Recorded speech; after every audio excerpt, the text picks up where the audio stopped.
بھارت کے غصبانہ قبضے کے خاتمے کے لیے برسر پیکار کشمیری عوام کی زندگیاں بھارتی فوجیوں کے رحم و کرم پر ہیں، جبکہ مقبوضہ جموں و کشمیر میں زیر حراست قتل عام ایک معمول بن چکا ہے۔ ہزاروں بے گناہ کشمیری نوجوانوں کی طرح پہلے سے گرفتار نوجوان عمران بشیر گنائی کو بھی شوپیاں کے ہرمین نوگام علاقے میں ایک جعلی مقابلے میں شہید کیا گیا۔ مقبوضہ کشمیر میں 1989 سے اب تک 96,150 سے زائد کشمیری بھارتی سفاکوں کے ہاتھوں جام شہادت نوش کر چکے ہیں، جن میں سے 7,275 نوجوان زیر حراست یا جعلی مقابلوں میں بے دردی سے قتل کیے گئے۔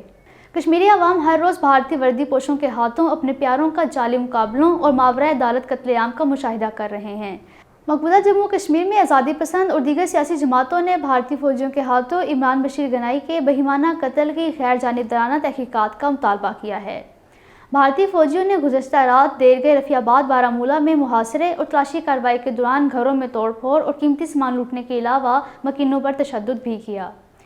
قابض بھارتی حکام تحریک آزادی کشمیر کو دبانے میں ناکامی کے بعد عام کشمیریوں پر نظر رکھنے کے لیے جدید ٹیکنالوجی کا استعمال کر رہے ہیں۔ کشمیری عوام کی نگرانی کے لیے بھارتی فوجیوں اور اس کے ایجنٹوں کو ایسے ایئرپورٹس فراہم کیے گئے ہیں جن میں بہت تیز سینسر اور کیمرے نصب ہیں، اور وہ ان کے ذریعے بہت دور سے کسی بھی شخص کی نقل و حرکت پر نظر رکھ سکتے ہیں اور اس کی آواز سن سکتے ہیں۔ بدنام زمانہ بھارتی ایجنسی NIA نے رواں برس اپریل میں جموں کے سنجوان علاقے میں ہونے والے حملے کے سلسلے میں 12 افراد کے خلاف عدالت میں چارج شیٹ دائر کی ہے۔ سکھ رہنما اور شرومنی اکالی دل کے سربراہ سمرنجیت سنگھ مان مقبوضہ جموں و کشمیر میں داخلے کی اجازت نہ دینے کے خلاف پنجاب اور جموں و کشمیر کے سرحدی علاقے لکھن پور میں اپنا احتجاج درج کرانے کے لیے کئی دنوں سے دھرنے پر بیٹھے ہیں۔ ایمنسٹی انٹرنیشنل اور امریکی محکمہ خارجہ نے پولیٹزر ایوارڈ حاصل کرنے والی کشمیری فوٹو جرنلسٹ ثنا ارشاد متو پر سفری پابندی کو انتقامی کارروائی سے تعبیر کرتے ہوئے کہا ہے کہ جبری سفری پابندیاں بھارتی حکام کا اہم حربہ بن چکی ہیں،